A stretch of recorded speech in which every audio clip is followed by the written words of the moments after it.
This is joint work done with Han-Hsuan, also from Center for Theoretical Physics in MIT. So here's an overview of my talk. I'm breaking it broadly down into two sections. Hello? Hello? I'm breaking it broadly down to two sections. In the first section, I'll introduce the notion of bomb query complexity and its properties. I'll first remind everyone of our inspiration, the Elitzur-Vaidman bomb tester, and I'll show how it leads directly to a definition of the bomb query complexity, which I call B of F. And the main result in this section is that B of F is actually asymptotically equal to the square of the usual quantum query complexity Q of F. In the next section, I will start by introducing easy to construct bomb query algorithm for the OR function, which has query complexity n. And this immediately gives a non-constructive proof of the existence of Grover's algorithm. I will generalize this to a main theorem that allows us to construct good quantum algorithms from certain classical ones. And finally, I'll apply this to some graph problems, giving some new algorithms. So the setting of the Elitzur-Vaidman bomb tester is this. So we have a collection of bombs, some of which may be duds and some of which are live. And the only way to interact with them is to shine a photon on them. So a live one explodes when it's shown on a photon, and a dud one does nothing because it's a dud. So the question is, can we tell them apart without totally destroying all the bombs? So what Elitzur and Vaidman did was that they said, well, let's just take a Mach-Zehnder interferometer and let's place a bomb inside it. So in case A over here, we see that if we have a dud, then it's as if there's no object. And so the photon comes in, splits into two parts, interferes again, and it only comes out of detector D1.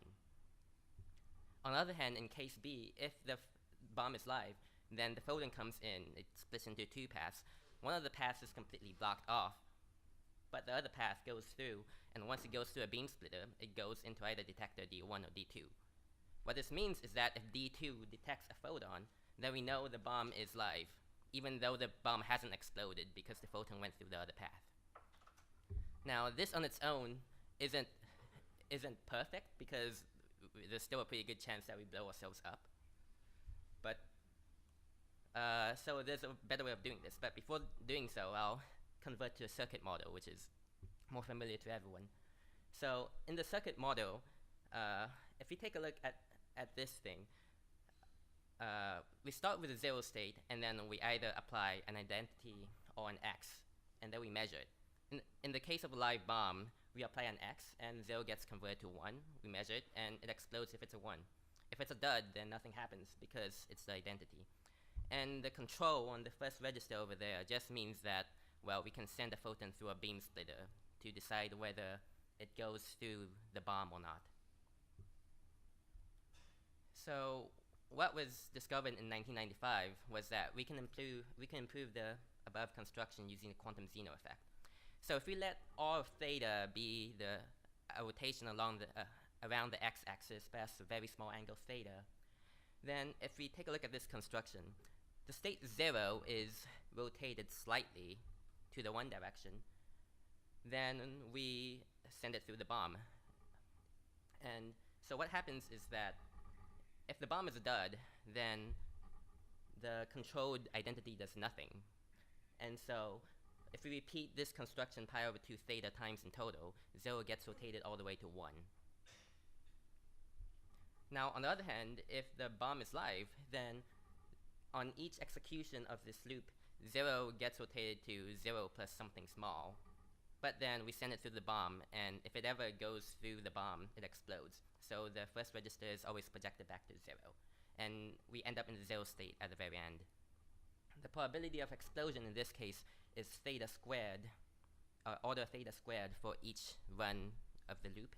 And this gives an order of theta of probability in total. So what we end up is that we distinguish between the two cases with only probability of theta that the bomb actually explodes, but using the order of 1 over theta queries. And this is actually a good thing to keep in mind of because I'll be using this again and again in this talk. So continuing from here, I'm going to introduce what I mean by a bomb query algorithm.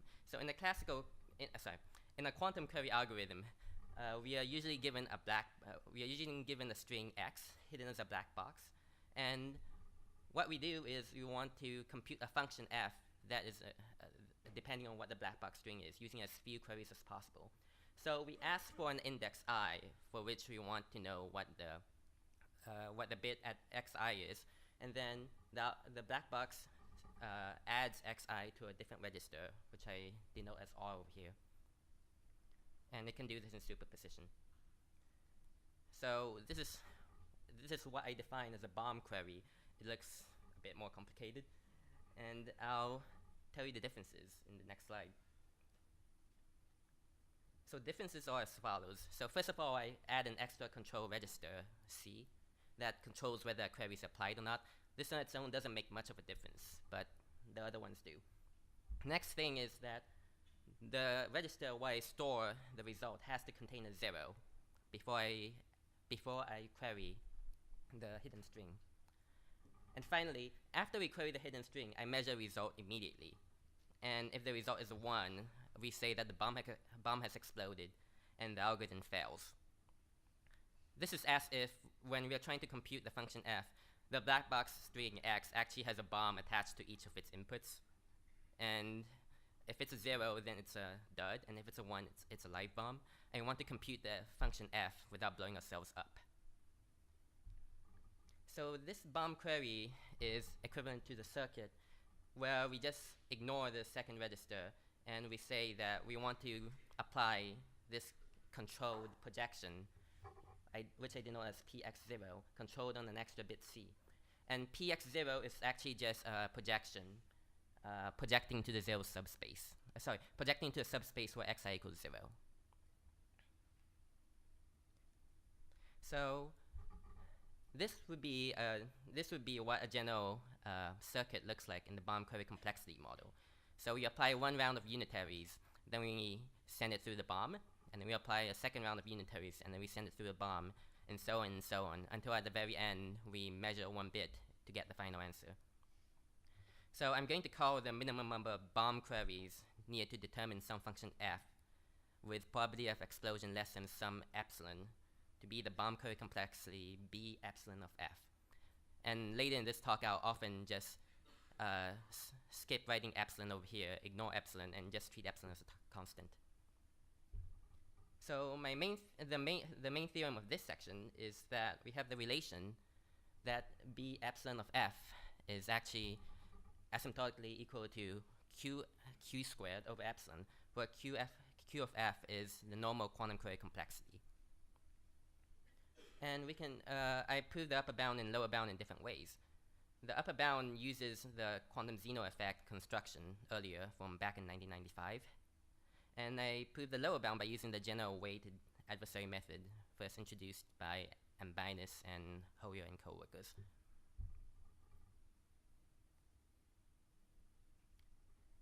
So the upper bound goes as follows. So we take this quantum algorithm, and then I'll simply replace each quantum query by a sequence of bomb queries, 1 over theta bomb queries, using the construction of the quantum Zeno effect I had from earlier. So if we take a look over here, so this is the construction we had earlier using the quantum Zeno effect. We send state 0. We send it through this tiny rotation, and then we send it through the bomb. And then we do this again and again and again. At the end, after pi over 2 theta queries, at this point, 0 will become either 1 or 0, depending on whether xi is 1 or 0. Afterwards, we add the result to the record register where we actually want to store the answer. There's an x because the xi is flipped at this point, just because of our construction. And then the second half of the circuit is just to uncompute everything, so that 0 gets restored to 0, and then we can safely discard this ancilla. So the total probability of explosion is, as I said earlier, it's of the order of theta for each execution of this circuit.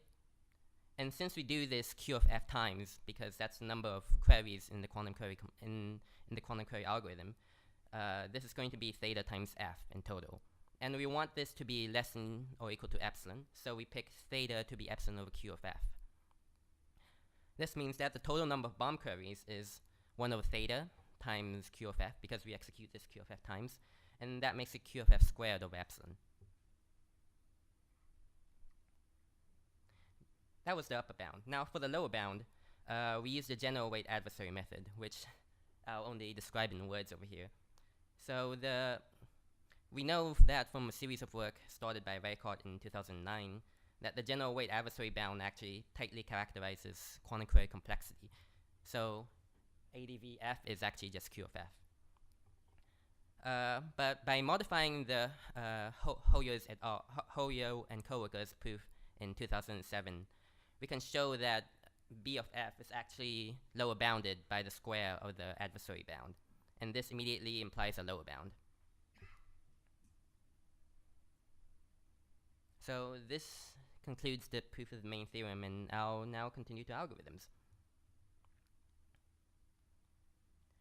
So let me start by considering this scenario. So I want a bomb query algorithm for the OR function. So one way to do this would be to go through an earlier construction by starting from Grover's algorithm. But let's forget about that for a second. Let's just start from basic principles. So in this case, we have n bombs, and we want to check if any of them are live, or whether it's the other scenario that all of them are duds, and these are completely safe to handle. What we can do in this case is we can check each bomb using 1 over epsilon queries. Well, we know that this will result in that each live bomb has an epsilon chance of exploding. On the other hand, each dud has no chance of exploding because it's a dud. So since we only want to know whether there are live bombs or not, we can just stop at the first live bomb. And so the total chance of failure is only of the order of epsilon. Since we do this n times for each of the bombs, there are n over epsilon queries in total, and so B of OR is n over epsilon. Now what does this tell us? Well, we know that B of OR is linear, so from our main theorem from the last section, this tells us that Q of OR is big O square root of n. So this actually non-constructively proves that Grover's algorithm must exist, although that doesn't actually tell us what it is. Now the question is, can we generalize this further? And the answer is yes. This leads me to the second main theorem of the talk. So suppose, let us consider that we have a classical algorithm, A, that computes some function f of x, using at most t queries. All of this is classical. Now, I'm also going to assume that A is nice in that it doesn't make its queries are easy to guess. So there's another algorithm, script G, that predicts the result of each query A makes, which is either 0 or 1. I'm assuming everything is binary. And it makes at most unexpected G mistakes. Then we can see that the bomb query complexity is upper bounded by t times G. I'll show this in a second. And therefore, Q of F is upper bounded by square root t times G. As an example, for the OR function I just discussed, our algorithm just earlier took a linear number of queries since we had to go through each and every bomb in the worst case. But we only need to guess, we only need to make one mistake if we guess everything is not a bomb, since on the first bomb we stop immediately. So the quantum query complexity in this case is upper bounded by square root of n. So I'm going to give two proofs of this theorem. One is going to go through bomb query complexity, and the other one is going to give an explicit algorithm. So using bomb query complexity, we can basically repeat the construction for the OR function. Basically, we take the classical algorithm, and for each classical query, we will check whether the prediction algorithm G correctly predicts the query or not, using theta G over epsilon bomb queries. Now, if G guesses incorrectly, then the probability of explosion is epsilon over G. Otherwise, it doesn't explode. This is somewhat similar to the live bomb versus dud discussion we had earlier in the OR function. But we actually require defining a symmetric variant of the bomb query complexity, but I won't do so. I won't do so in this talk. So the total probability of explosion is epsilon over g times g, because g is the total number of mistakes I might make, and so it's upper bounded by epsilon. The total number of bomb queries used, on the other hand, is g over epsilon times t, since I need to simulate t queries. So it's tg over epsilon, and this proves the theorem. Now the problem with this proof is that it's non-constructive, but we were later able to come up with a constructive algorithm that I'll show now. So I'll illustrate this with a picture shortly, but let me just go through the steps first of all. So let's start with the classical algorithm A. What this algorithm is going to do is that it's going to simulate all the queries of A. It's going to write down what all the query results are, and then it's going to use that to compute what f of x is. So first of all, this is going to consist of a number of steps. In each step, in each loop, the first thing we will do is we use G to repeatedly predict all remaining queries of A, assuming that G doesn't make any mistakes. So it looks at the first one, predicts what it is, looks at the second one, predicts what it is, and so on. Afterwards, we used a modified Grover search to find the location of the first mistake that G actually makes. This is the only place that we actually look at the black box. And finally, we use this to determine, since we found the first mistake that G made, that means that G was completely correct on all locations before it. So this actually determines all query results up to that query. So we throw the remaining query results out, we repeat this algorithm, and so on. We would like to note that Robin Kothari in early 2014 actually already, in his algorithm for oracle identification, he actually used an algorithm that uses exactly these steps. So here's an example. So first of all, in the first step, we use G to predict all queries of A.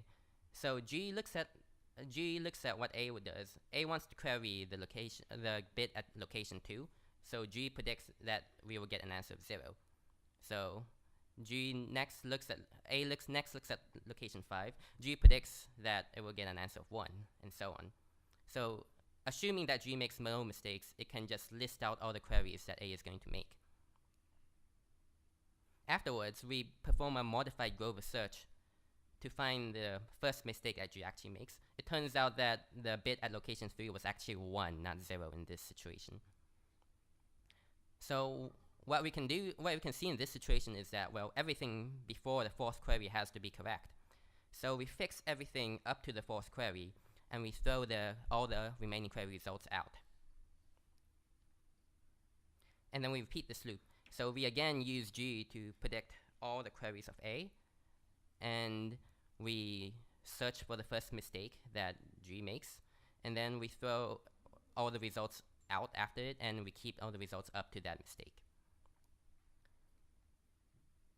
So what's the query complexity of this? Well, this loop is repeated an order of G times, because in each loop in each loop we find one mistake, and there are G mistakes in total. How many queries are used per loop?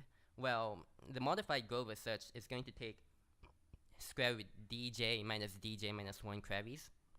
The t queries in total, the total length of the tape is only t, because that's the number of queries that A is actually going to use. Since there are G loops, on average, dj minus 1 is t over G. And so the complexity is square root t times over G. Square root t over G for each loop. So in total, the query complexity is G times square root t over G, which is square root tg. And it looks like we might actually have some extra log factors for an error reduction, but Kothari, again, showed that log factors could be removed by composing span programs. Finally, I'll apply our algorithm to some graph problems. So let's consider the problem of unweighted single source shortest paths. This is probably one of the first few problems considered in any algorithms class in computer science. So we are given the adjacency matrix of an unweighted graph, and we are also given some vertex S And we want to find the length of the shortest path from S to all other vertices. Now, the classical algorithm to solve this problem is known as BFS, breadth first search.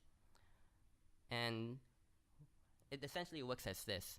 So we initialize an array dist that will hold all the distances eventually once the algorithm is executed. And we can immediately set dist of S to be 0 and infinity for every other vertex as a placeholder. So now we go through all the vertices with distance 0. We look at its neighbors. Its neighbors must have distance 1. Next, we look at all the vertices with distance 1. We look at its neighbors that we haven't seen yet, and we know that these neighbors must have distance 2.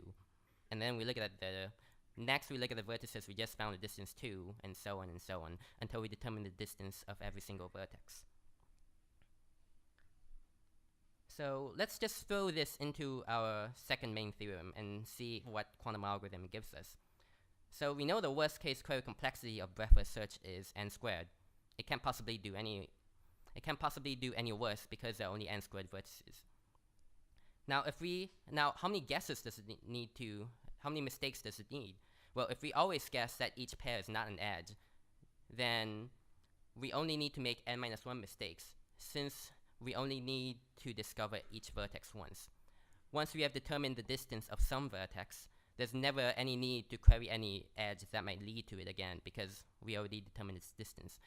An alternative way to look at this is that we are constructing a spanning tree in the process of doing BFS, and there are only n-1 edges in the spanning tree.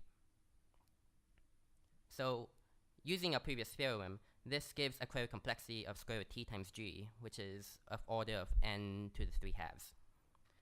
This matches a lower bound of Durr and coworkers in 2004. They also give an upper bound that is the same as ours, but off by a few log factors. We show that the log factors are actually not necessary.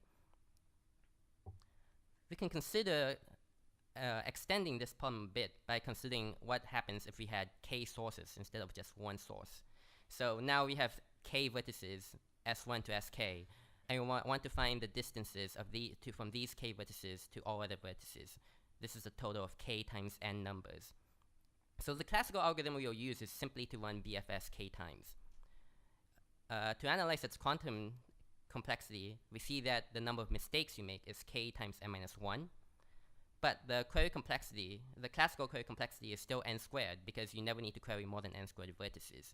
If you want to query something you've already tried before, then you just output its old value. So therefore, the quantum query complexity is square root t times g, or square root k times n to the 3 halves. And it's interesting to note that Darival and Mayor, 2 MIT students, have shown a tight lower bound as part of Scott Evans's class project, and their work is available on Scott Evans's blog. Finally, let's apply this to maximum bipartite matching. So, let's see. A way of describing this would be to consider, suppose we have n men and n women, all of them are heterosexual, and we would like to match them up into marriages. And for each pair of men and women, we can query to see whether they are compatible in marriage. And we want to see what the maximum number of marriages we can get out of them is, while using the least number of queries. So the classical algorithm for this is Hopcroft-Karp, and it essentially proceeds by using square root n rounds of BFS and depth first search. To look at the quantum case, we see that the total number of the total number of mistakes you might make is square root n, because there are square root n rounds, times n for each round, or n to the 3 halves. Again, the classical query complexity is at most n squared, so this gives a quantum query complexity of square root t times g, or n to the 7 quarters. As far as we know, this is the first non-trivial upper bound for bipartite matching. So yeah, a summary of finally I'll end with summary and open problems. So a summary of our results: inspired by the Elitzur-Vaidman bomb tester, we defined the notion of bomb query complexity, and we show that it's actually exactly characterizes the square of the quantum query complexity. this notion of bomb query complexity further led us to a general construction of quantum query algorithms. And in particular, we were able to find the first non-trivial quantum query algorithm for maximum bipartite matching. Some open questions. So first of all, this quantity G looks like it should be related to some classical measures of query complexity. We were unable to find such a relationship, but maybe someone else can do it. Another direction for future research is to just apply our construction method to find more algorithms. For example, to look at their time complexity, try to apply them to the adjacency list model, or perhaps to weighted graphs, and to apply them to other problems, for example, matching for general graphs. Finally, one line of research we would like to suggest is to look at the relationship between the randomized query complexity R of f and the bomb query complexity B of f, and I'll explain why this might be interesting. So for total functions, we know that the largest known separation we know between R of f and Q of f is quadratic, and this comes from Grover's algorithm for the R function. Many people have conjectured that this is the best we can do, and that the largest separation is just quadratic. The separation we have proven is that we know that R of f is upper bounded by Q of f to the 6th power. That's the best we have been able to prove. Now, if you recall, we proved that B of f is Q of f squared. So the conjecture is just equivalent to R of f being upper bounded by B of f. And we have some motivation to think that this conjecture is true. It turns out back in 2002, Scott Anderson had considered allowing access to a black box only with this type of modified query. We call it a projective query. It essentially looks exactly the same as a bomb query, except that there's no bomb. It doesn't explode if we measure a 1. So the algorithm can just continue with the added knowledge that the measurement yielded a 1. So first of all, we notice that this computational power is more powerful than bomb query complexity because the algorithm doesn't need to end on a 1. And secondly, that its power, it lies intermediate between classical and quantum. It's less powerful than quantum because it's a restricted version of a quantum circuit. It's more powerful than classical because it's straightforward to see that you can simulate any classical circuit using this kind of circuit. What Regev and Schiff showed in 2008 is that with the OR function, you actually lose the Grover speedup. And this is actually one of the main reasons Scott Anderson introduced this. It's because with Grover's algorithm, you lose the speedup, but with say, Simon's algorithm or Shor's algorithm, you don't lose the speedup because in those algorithms, after you make the query, you measure the result immediately. So now the open question is whether P of f is actually just equal to R of f for all total functions.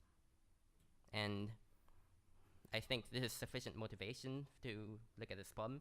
And if this is true, this of course implies our earlier conjecture that R of f is upper bounded by B of f. Thanks.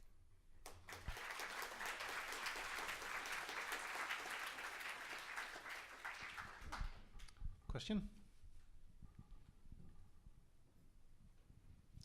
There's no question, and I have a question.